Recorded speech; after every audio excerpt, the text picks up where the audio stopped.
አቶ ለይኩን የፋንቱ ማንነትን ያስጨነቃቸው ፋንቱ በሌለችበት በክፍሏ ገብተው ይቅርታ አድርጊልኝ አንቺ በሌለሽበት በክፍልሽ በመግባት በማለት ያስቀመጠችውን የእርሷን ቦርሳ በመፈተሽ ከቦርሳው ውስጥ እንግዲህ የናሆሜን ፎቶግራፍ ሲያገኙት ተደናግጠው ያንን ፎቶ ይዘው ሊወጡ ሲሉ እሷን በሩ ላይ ግብት ስትል ፊት ለፊት ይገጣጠማሉ።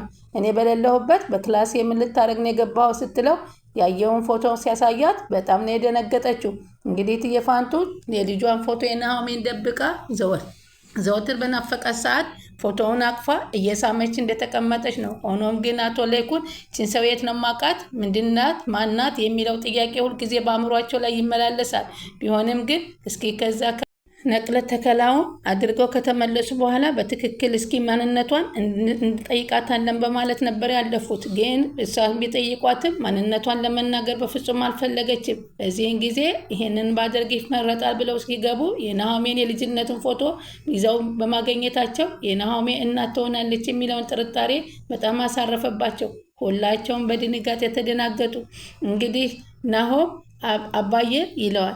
ያ የዳግም አባት ምን ፈልጎ ነው የጠራ ሲለው እኔ አላቅም 2 ሚሊዮን ለምን ፈልጎ ነው እንዴት ፈልጎ ነው የሚጠይቅ ሲለው ምናልባት ለፖሊስ አባላቶች ሊሰጣቸው ይሆን አላወኩም፣ ግን ስወጣ ገንዘቡን እመልስልሃለሁ ነው የሚለኝ ብሎ ሲነግረው ይህ ማለት ነው ገንዘቡን ሲወጣ የሚመልስልህ ከሆነ ለምን አሁን አያገኘውም ሲለው ምን አይነት የሆነ ሰው ጋር እዛ ውስጥ ሳይተዋወቅ አይቀርም ስለ ዳይመንድ ብዙ ሚሊዮን ብር ምናምን እያለ የሚያወራው ነገር አለ ሲለው አባዬ ተጠንቀቅ፣ በዚህ ነገር ውስጥ እንድትገባ አልፈልግም፣ ከከበሩት በላይ የከበረ በአልመዝ በዳይመንድ ይለኛል ብሎ ሲነግረው እንዴ ይሄ ነገር ካሁኑ ያስፈራኛል አባዬ፣ ቆይ አንተ በዚህ ወንጀል ውስጥ ቢከትስ አባዬ፣ እውነት ለመናገር ከዛ እስር ቤት ወጥቶ ደግሞ ሌላ ነገር የሚሰራ አይመስለኝም ሲለው እባክህ አባዬ ተጠንቀቅ፣ አንተም በዛ ወንጀል እንዲያስገባህ አልፈልግም፣ ራስህን ጠብቅ በማለት ይመክረዋል።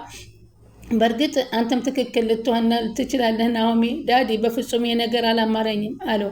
ይህንን ካላደረጋችሁ ደግሞ ውለታዬን አልመለሳችሁም እያለ ነው። ስለው የትኛው ውለታ ነው የሚያወራው? ክሱን ስላነሳልን ነው። ክሱን ባያነሳልንም እኮ 2 ዓመት ወይም 3 ዓመት ታስራችሁ ትወጡ ነበር በማለት ይነግረዋል። እሱን በምን አይነት እንደምረዳው ግራ ገብቶኛል አለ። ቢሆንም አንተ እሱን አወጣለሁ ብለህ አንተ ሌላ ችግር እንድትገባ አላውቅም። ዳይመንድ የተባለው ነገር እኔ አይገባኝም። እንዴት ነው ይህን ሰጣርተሃል ሲለው ኧረ በፍጹም ያጣራሁት ነገር የለም ሲል እባክህ አባዬ በዚህ ነገር ውስጥ አትግባ በማለት በተደጋጋሚ አባቱን ይመክረዋል። እንደውም ካሁን በኋላ እሱን ለመጠየቅ ወደ እስር ቤት እንዳትሄድ ብያለሁ በማለት ይነግረዋል። እንግዲህ አምራን ደግሞ ችግሯን ሁሉ ለዳጊብ ትነግረዋለች። በልጅነቷ ተደፍራ እንደነበርና ጎዳና ላይ ወጥታ እንደነበር እንዲሁም አባቷ ከእናቷ ጋር በመጣላቱ እናቷን አተርፋለሁ ብላ አባቷን በጠርሙስ መታ በወንጀል በእስር ቤት እናቷ ስላታተርፋት ነገር ስለ ብዙ ዓመት ስትኖር እንደነበረ ስቃዋን ስትነግረው በጣም ነበር ያዘነላት። ይህንንም ሲሰማት በጣም አዝኖ አሁን የት ነው የምትኖሪ በሚላት ሰዓት በጎዳና አንዱ ጋር ነው የምኖረው በማለት ይህንን ነገር ግን ለናሆሜ አውርተሽው ነበር ወይ ብሎ ሲጠይቃት አዎ ለእሱም ነግሬው ነበር፣ ግን እሱ ምንም ቦታ አልሰጠኝም በማለት ስትነግረው ዳግም ግን በጣም አዘነና በእንግዲህ የቤት ኪራይሽን እከፍልልሻለሁ በማለት አካውንቷን ጠይቋት ወደ አካውንቷ ሊያስተላልፍላት ሲል ድንገት ናሆሜን ትመጣና ስታይ ባየችው ነገር ተደናግጣ ትመለሳለች። ከዛም በኋላ ደስ ስላለኝ ልቀፍህ ስትለው ስታቅፈውም ታያለች። ተመልሳ ሄዳ ለእህቱ እኔ አልገባኝም እንዴት ነው ሁለቱ ሊገናኙ የቻሉት? ምክንያት አምራን በዚህ ሰፈር ደግሞ እናቴ እንዳትመጭ ብላት አልነበረው ለምን መጣይ ስትል ኤቢ ትናገራለች። እውነትም ግን ተስተካክሎ አይሆን ወይ በማለት ይነጋገራሉ። ለማንኛውም ደውዬ ልጠይቀው እንደ በማለት እያሰበች እሱ ራሱ ደውሎ ይጠይቃታል። አሁን አንቺ ያየሽኝ ይመስለኛል ከአምራን ጋር አይደለም እንዴ ናሆሜ ሲላት አዎ አይቻለሁ፣ ምን ተፈጥሮ ነው ብላ ስትጠይቀው ምንም አንቺ እንዳሰብሽው አይደለም፣ እሷን በጣም ቀርባችሁ ብታዳምጧት ካሳለፈች ህይወት ተጸጽታ ተመልሳለች፣ እውነት የተመለሰች ከሆነ በጣም መልካም ነው በማለት ናሆሜም ትናገራለች። ስለዚህ ችግሯን ሁሉ በጣም ቀርቦ ላሰማት አሁን አምራን በጣም የምታሳዝን ስለሆነች ነው በሌላ ነገር እንዳታዩ፣ ይሄን ደግሞ ለናሆሜ እንዳትነግሪ በማለት ይነግራል። እንደውም አንድ ሚስጥር ነግራናለች። እኔና ናሆሜ ብላክሜል ሊያደርጉን ስላሰበችው ጩና እንድንጠነቀቅ ሁሉ አሁን ነግራናለች። ምክንያቱም እናታችን ገንዘብም ሰጥታም ሆነ ምስክርነትም አድርጋላት ከእስር ቤት ስላስወጣቻት ውለታዋን በጣም ብዙ እንደሆነባት ይህም ሁሉ አጫውታኛለች ስትል ይሄ ነገር ሆኖ ተጸጽታ ከተመለሰች በጣም መልካም ነው በማለት ይላል። እንደውም ደግሞ ለዶክተሩ ደግሞ በመሄድ ለዶክተሩ ያላትን የህይወት ነገር ስትነግረው እውነት አየህ ሁላችንም የውስጣችንን ማዳመጥ አትችሉም። ሁላችሁም ዝም ብላችሁ መፍረድ ነው የምታውቁታል። አምራን የምትናገሪው ነገር አልገባኝም አላት ዶክተሩ። አባቴ አለችው። እናቴን እንዳይገልብኝ ብዬ ነበር የገደልኩት ስትል ደነገጠ። ምን ማለትሽ ነው እንዴ? እሷን ግን ማትረፍ አልቻልኩም ብላ ስታለቅስበት እሷ ከሞተች በኋላ እኔ ኑሮዬ ወደ ጓዳና ሆነ ምስቅልቅል አለ ስትለው በጣም አዘነ ዶክተሩ። እንደዚህ የምትመስል ሴት አትመስሊም በማለት በጣም ነበረ እያዘነ ሲመለከታት የነበረው። ምክንያቱም የእሱን ቪዲዮ ጭኖ ስለያዘችበት ቪዲዮ እንደምታስጥልለት ከእሷ ደግሞ በዛ በቦታው ከእሷ ጋር እንደሌለችበት ስትነግረው በጣም አዘነ። ጭኖ ግን ደውላ አንተንና እሷን እኩል አደጋ ውስጥ ከታችኋለሁ በማለት ስለዚህ ተመካክራችሁን የሰራችሁት በማለት ዶክተሩ ሲጠይቃት ጭኖን እሷ ግን በስከ መጨረሻ ሰዓት ያዘነችልኝ ይመስለኛል ስትለው ስማ ገንዘቡን በአስቸኳይ የማታመጣ ከሆነ አለችው። እኔ ግን ግማሽ ሚሊዮን ብር ፍጹም ሊሰጥሽ አልችልም በማለት ዶክተሩ ሲናገራት ቅሌትህን ቲክቶክ ላይ ለቅልሃለሁ ስትለው ሰማሽ ከዚህ በኋላ ከፈለግሽ ልቀቂው እንደፈለግሽ አድርጊው ሲላት ስማ አለችው። አታደርገውም ብለህ ካሰብክ በደንብ ተሳስታ ስትለው ብታደርጊውም ለጓደኛሽ እንኳ ብለሽ አታዝኒም ወይ በማለት ቢነግራት በፍጹም እንደማታዝንላት ነው የተናገረችው።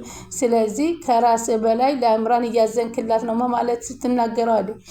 ሰላም ወደ ቻናሌ ተከታታዮች ሰላማችሁ ያላችሁበት ይብዛ። ለቻናሌ አዲስ የሆናችሁ ሰብስክራይብ፣ ላይክ፣ ሼር እያደረጋችሁ አበረታቱኝ።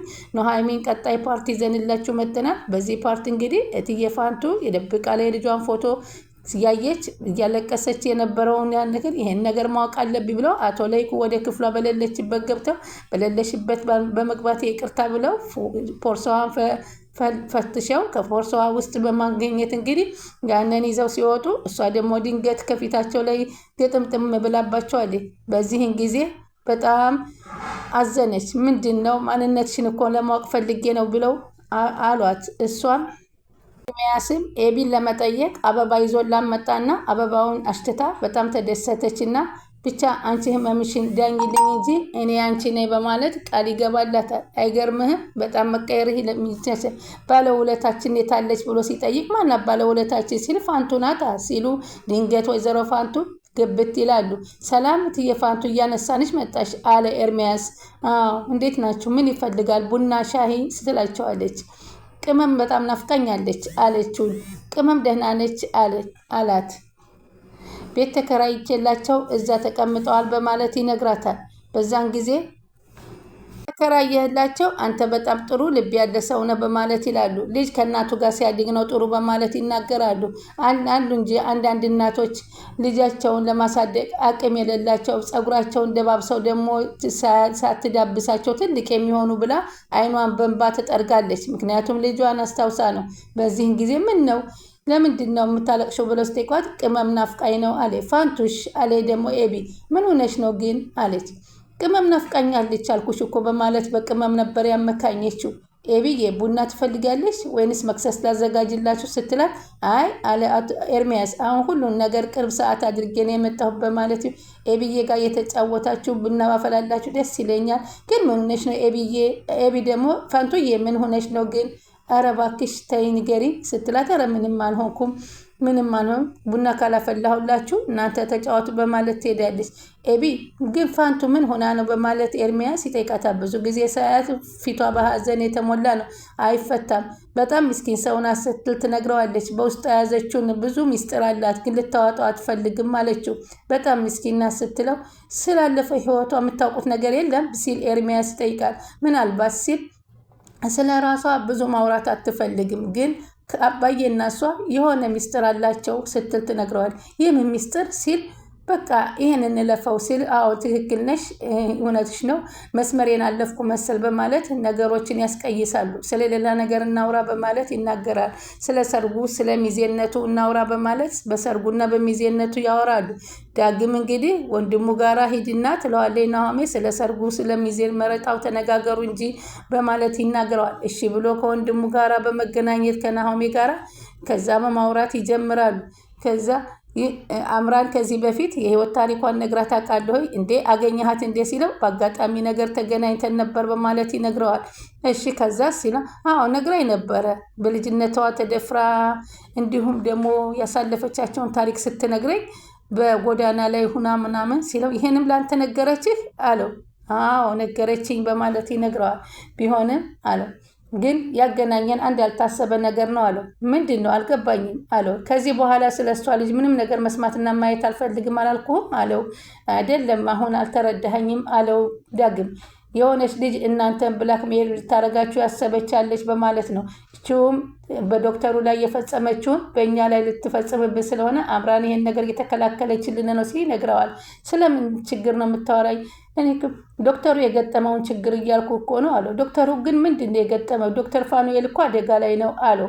እንዴ እኔ እኮ ብያለሁ ዶክተር ፋኑኤል ባለፈው እሷን ሲያይ ከዛ በኋላ እንትን ብሏል። ሚዜነቱንም መሆን አልፈለገም። ምንድን ይሆን እያልኩ ነበር ሲል ብላክሜል እንዳረጉትና ጭኖ የምትባለውን ልጅ ፈልገው ማግኘት እንዳለባቸው ይነጋገራሉ። ቢሆንም ጭኖ በፍጹም ብትገኝም አልሰጥም ብላለች።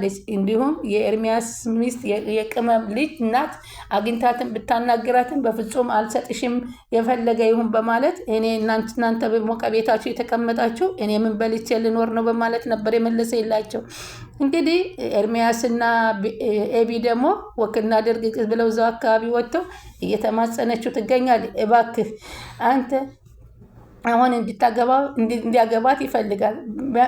በአንተ ውስጥ ማን አለ? ሴት አለህ ወይ? ይቺ ሚስትህ እንዴት ናት ብላ ስትጠይቀው የልጆቼ እናት ናት እንጂ የልጆቼ እናት ናት እንጂ ማንም ነገር የለንም ብሎ ሲመክራት፣ እሺ በልቤ ውስጥ ግን አንድ ሰው አለ አለ።